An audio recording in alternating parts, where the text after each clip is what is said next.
வணக்கம்.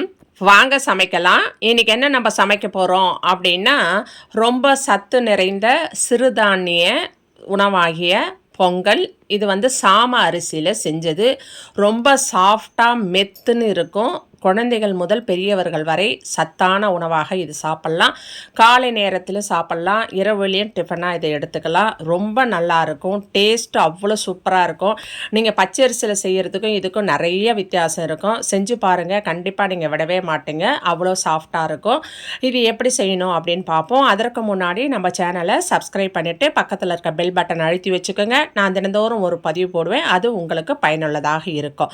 சரி, இது எப்படி செய்யணும் அப்படின்னா, ஒரு குக்கர் எடுத்துக்கோங்க. அதில் நாம் ஒரு 3/4 கிளாஸ் அளவுக்கு பச்சைப்பயிர், அதாவது பாசிப்பருப்பு சொல்கிறோம் இல்லையா, நீங்கள் முழு பச்சைப்பயிறு கூட போட்டு செய்யலாம். ரொம்ப நல்லாயிருக்கும், இன்னும் சத்தாக இருக்கும் தோலோட. இது தோல் நுக்கிய பச்சைப்பயிறு, அதாவது பைத்தம்பருப்பு சொல்லுவோம் இல்லையா, அது ஒரு 3/4 கிளாஸ் போட்டிருக்கேன்.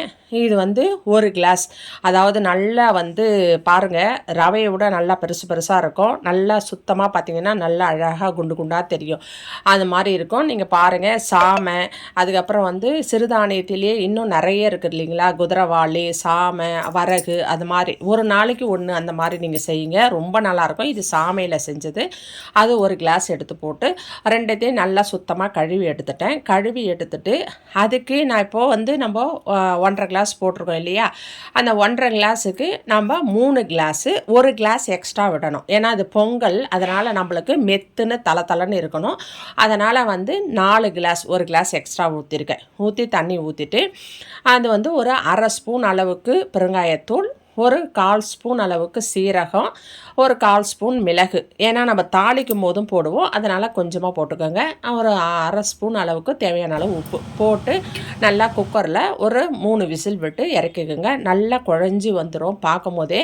அந்த மாதிரி 3 விசில் விட்டு அதை இறக்கிட்டு அதுக்கப்புறம் அதுக்கு ஒரு தாளிப்பு. அப்போது ஒரு வாணலி வச்சுக்கோங்க.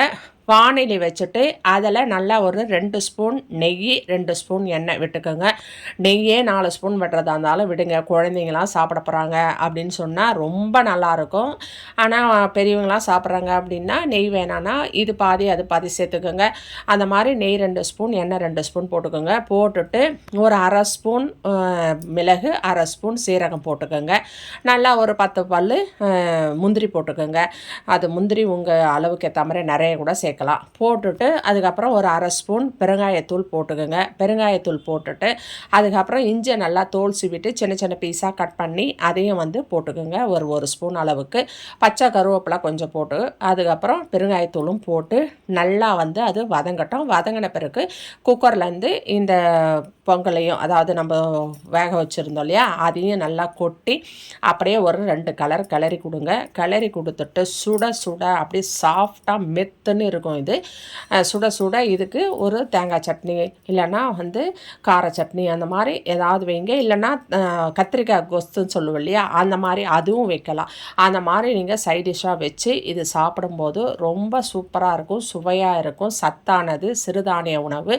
கண்டிப்பாக இதெல்லாம் நம்ம உணவு முறையில் பழக்கத்தில் நம்ம வீட்டில் கொண்டு வந்தோம் அப்படின்னு சொன்னால் குழந்தைகள் முதல் பெரியவர்கள் வரை அனைவருக்கும் சத்துக்கள் கிடைக்கும். உணவே மருந்தாக நம்மளுடைய குடும்பம் மாறும். கண்டிப்பாக ஒரு முறை ட்ரை பண்ணி பாருங்கள். இது எப்படி இருக்குது டேஸ்ட்டு அப்படின்னு சொல்லிட்டு எனக்கு கண்டிப்பாக கமெண்ட் பண்ணுங்கள். உங்களுடைய ஒவ்வொரு கமெண்ட்டுக்கும் நான் கண்டிப்பாக பதிலளிக்கிறேன். கண்டிப்பாக நீங்கள் எல்லோரும் கமெண்ட் பண்ணுங்கள், லைக் பண்ணுங்கள், ஷேர் பண்ணுங்கள். நீங்கள் பக்கத்தில் இருக்க பெல் பட்டனையும் அழுத்தி வச்சுக்கோங்க. நான் தினந்தோறும் ஒரு பதிவு போடுவேன், அது உங்களுக்கு பயனுள்ளதாக இருக்கும். நன்றி, வணக்கம்.